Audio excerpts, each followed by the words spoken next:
what is going on right now in the country, and my colleagues, and I'm calling them colleagues because I just left the security sector 3 years ago, having served as Minister for Interior. The activities of registering people, some of whom are not even Kenyan citizens,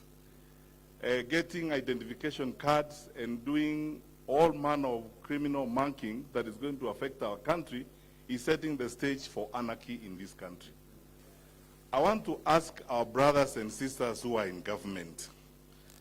that, you know, there must come a time in the history and in the life of a public servant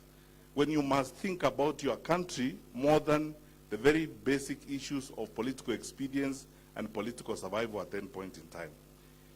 The madness going on right now and those things that are happening, denying young people registration in parts of the country where people suspect they will not get votes,